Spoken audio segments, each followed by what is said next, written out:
Barchaga assalomu alaykum, Jamiyatshunos kanali a'zolari. Bugun ozgina kattaroq masshtabdagi video tayyorlashga qaror qildik. Albatta, jamiyatda bo'layotgan voqea hodisalar haqida. Bugungi mavzumiz ikkita qotillik haqida gaplashamiz. Biri Turkiyada sodir bo'lgan, ikkinchisi sodir bo'lmasdan oldin bartaraf etilgan. Albatta, bu narsalar jamiyat uchun juda muhim. Hozirgi aytayotgan gaplarim o'zim shaxsiy subyektiv fikrlarim. Sizlar bu informatsiyalarni boshqa manbalardan olgansizlar, lekin gap u informatsiyalarda emas, u informatsiyalarni jamiyat qanday qabul qilganligida. Birinchi holat Turkiyada sodir bo'ldi. Turkiyada O'zbekiston vatandoshi bo'lgan bir ayol, ikkita O'zbekiston vatandoshi bo'lgan erkak tomonidan shafqatsizlarcha o'ldirilib, bo'laklarga bo'linib, axlat qutiga tashlab ketildi. Turkiyada bir katta shov-shuv bo'ldi. Ayollar ko'chaga mitingga chiqib, boyagi erkaklar jazolanishi kerakligini aytdi. Erkaklar Gruziyaga qochib ketayotganda qo'lga olinganligi aytildi. Gap bu haqda emas. Endi mana shundan keyingi bo'layotgan voqea hodisalar haqida gaplashamiz. Men bu videoni Instagramda ko'rdim. Videoni ko'rganimdan keyin undagi kommentariylar shunchaki meni dahshatga soldi. Kommentariyada yozilayotgan kommentariylar orasida xuddi mana shunaqa kommentariylar bor. Endi o'sha kommentariylar mana bu yerga olmay, bu yerga olib chiqsam bo'lardi. Lekin afsuski insonlarni aybini ochish kerak emas. Bu kommentariylar mazmuni haqida gaplashamiz. Shunday kommentariylar bordiki, o'zi bir fohisha bo'lganda jazosini olibdi. Turkiyada balo bormidi? Qanaqadir bir o'zidan bir taklif bo'lgan, suyuq oyoq bo'lgan degan, o'ldirib to'g'ri qilindi degan fikrlar ham bo'lgan. Buni hammasi jamiyatdagi bir qanaqadir nafratni bildirib beradi. O'zi kuzatgan bo'lsangiz, Instagram qandaydir nafratga to'la. Ayrimlar o'zi bir taraf bo'lgan, boshqa tarafga hujum qiladi. Endi qaranglar, o'sha ayol kimnidir qarindoshida. Uning ota-onasi bor, bolasi bordir, balki turmush o'rtog'i bordir, balki jiyani, xolasi, ammasi, bir yaqin bir qarindoshi bordir. Endi o'sha qarindoshi o'rniga o'zlaringni qo'yib ko'ringlar. Hali biz bilmaymiz u ayolni yaxshi yoki yomon ekanligini. Balki umuman bilmasmiz. Biz bunaqa hukm chiqarishimiz ham kerak emas edi. O'zi bitta narsa bor. Birovni insonni joniga qasd qilish, bilasizlar, o'zi jon kim bergan bo'lsa, qaysi zot bergan bo'lsa, shu zot oladi inson jonini.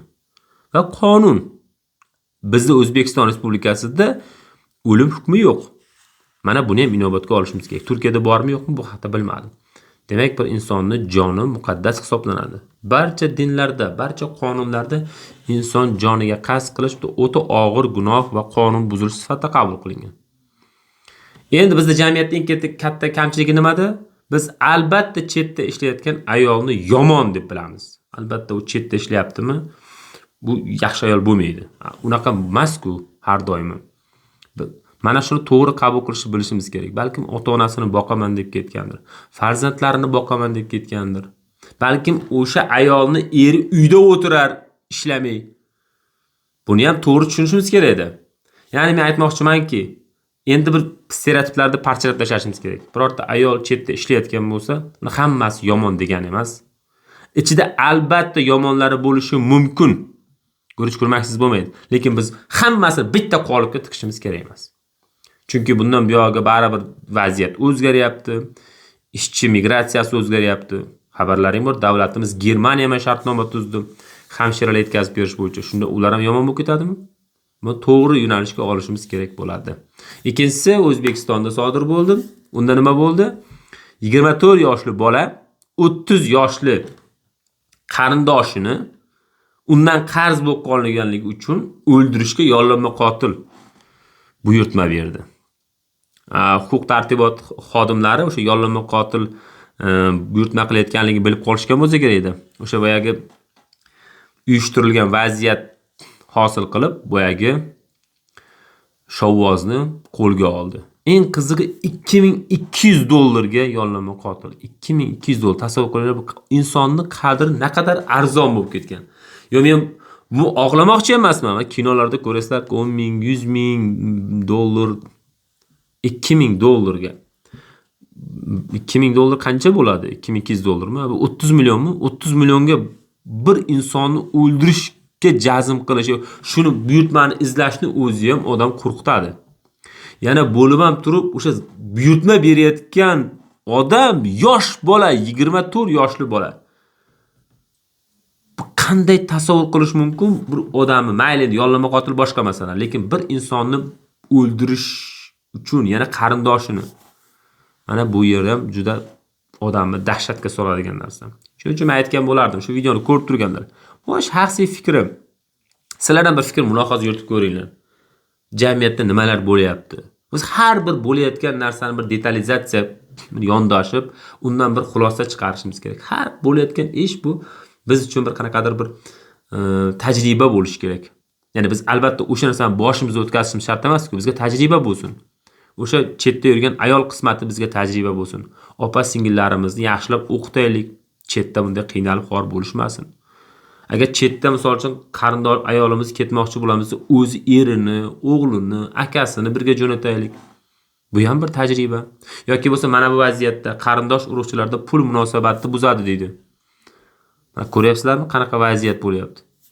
O'ldirib yuborishgacha boryapti bu qarindosh. Ya'ni uni ham bilmaymiz ichkisi. Lekin bizda bitta narsa aniqki, bu yerda jinoyatga urinish bo'lgan. Va ikkala holatda ham insonni hayotiga tahdid. Bir amalga oshgan, bir bunaqa. Videoga like bosasizlar, bosmaysizlar bilmadim. Video sifati, fikrlar tarqoq bo'lishi mumkin. Lekin bugundan boshlab mana shu video tagiga kommentariy yozib qoldiringlar. Agar oxirigacha ko'rayotganlar bo'lsa, keyingi videolarda 5 ta 10 ta kommentariy, 5 ta bo'ladi menimcha, 5 ta kommentariyani yig'ib, yozgan kommentariyalarni, savollaring, fikrlaring bo'ladigan bo'lsa, keyingi katta videomizda albatta sizlarning kommentariyalaringni o'qib, o'sha savollaring yoki fikrlaring, o'zi munosabatimni yoki javobimni aytib ketaman. Kelinglar bir obunachilar, ya'ni bizni ko'rarmanlar bilan yaxshi kollaboratsiya o'rnatamiz. Sizlar faol bo'ling, kommentariy yozinglar. Kommentariyani keyingi safar 5 ta yig'ib, bitta videoda fikr bildirib o'taman. Chunki sizlarda bo'lishi mumkin shunaqa savollar. O'zi bu kanal egasi kim, nima ish qiladi, qanday videolar qiladi yoki qanaqadir takliflaring bormi? Shularni yig'ib bitta qilamiz va ularga men o'zim javob beraman. Aytgancha, video sifati uchun yana bir bor uzr so'rayman. Shunaqa vaziyat hozir, kanal tariximizni yoqishimiz kerak. Tayyorlanmasdan videolar qilishga to'g'ri keladi. Lekin bitta narsa aniqki, biz to'xtab qolmaymiz. E'tiboringiz uchun rahmat. Yana qaytarib aytaman, videoga like bosish esdan chiqmasin.